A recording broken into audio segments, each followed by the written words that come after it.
Ich bin Dev Patel, am Set meines neuen Films Monkey Man. Mein Regiedebüt. I would love to ask you the first question about sort of the story of Hanuman, which plays a big part in the film, but I think it also played a part in your life and throughout the conception of the film, actually. So could you talk about that? Yeah.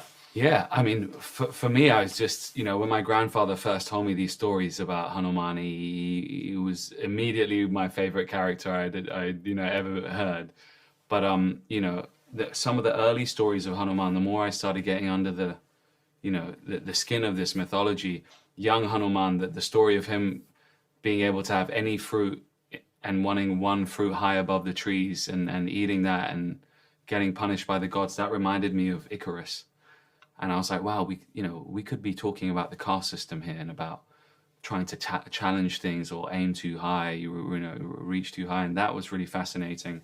And that kind of spurned this idea of this young man in a kind of wrestling ring donning a gorilla mask. So that was, that kind of the early inception of the film. What I should say about Hanuman as well is the more I got into it, not only is he this icon for strength and nobility and justice and integrity, but I thought he was actually someone that lost faith in himself, and he had to be reminded of who he was.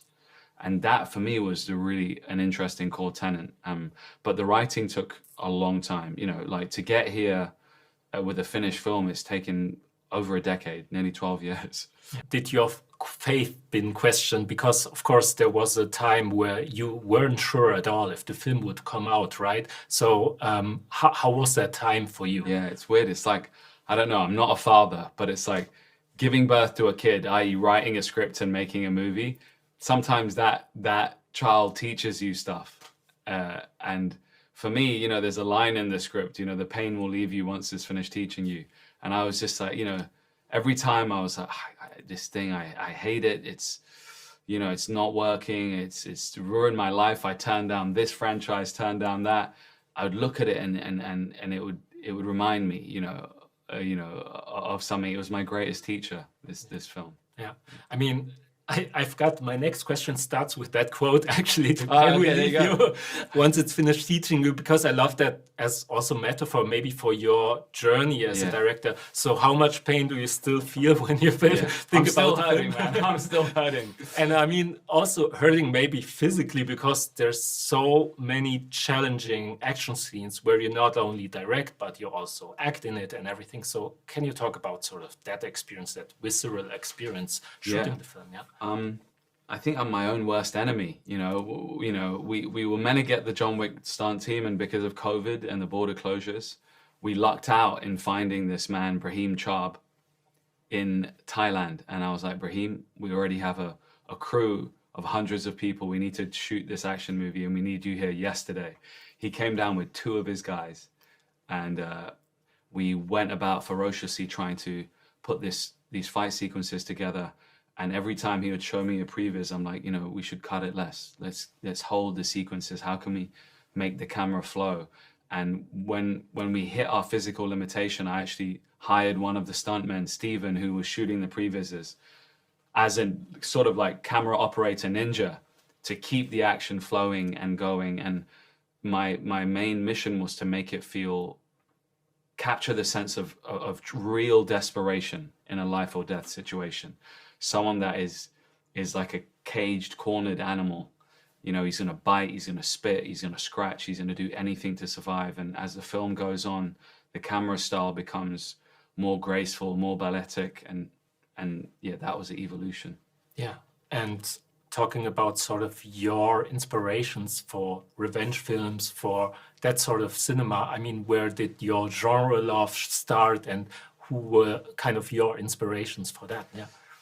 Bruce Lee off the bat, Enter the Dragon, that movie.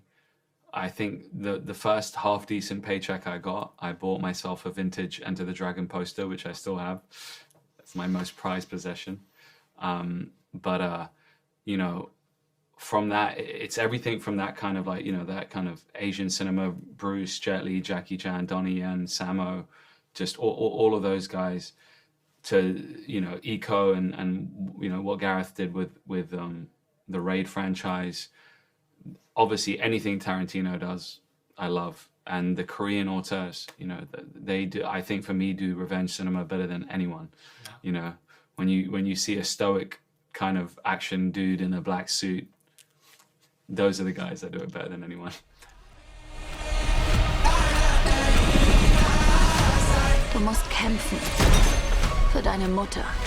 Für uns alle. Zorn wird deine Seele nicht besänftigen, mein Sohn. Nenn mich nicht Sohn. I think the story is quite finished at the end because there's also a catharsis without spoiling, of course, anything. But still, I mean, there could be some possibilities of continuing this film. Maybe with also the background, how hard it was for you and everything. I mean, would you consider continuing it at some point if the fans respond to it, if the audience wants some more Monkey Man? Yeah. It's so hard to even put my brain there. You know, I don't know. This has been so all-consuming, you know, that, you know, I kind of look at it now and I'm like, man, how did you do that? Like, I think I was possessed. You know, as a man possessed, I think everyone within a 4-foot vicinity of me must have thought I was mad at some point.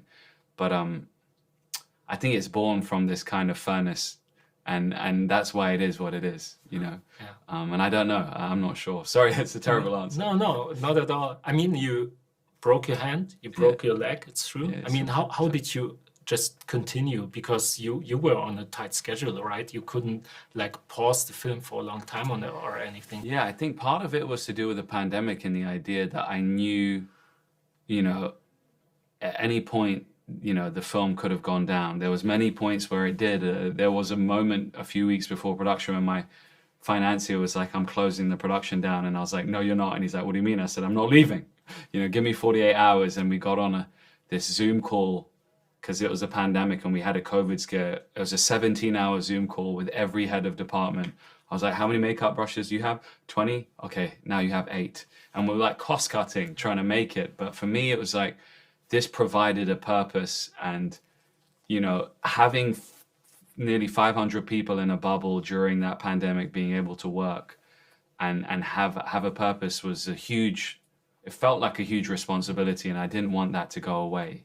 So we did everything we could to just keep going. Yeah, I can imagine that. Well, I'm glad you did because the movie is fantastic and I hope the audience responds to it. So, hey, good luck, Dev, and take care. Selbst ein winziger Funke kann alles entfachen. Ladies und Gentlemen, sind Sie bereit für einen beschissenen Kampf?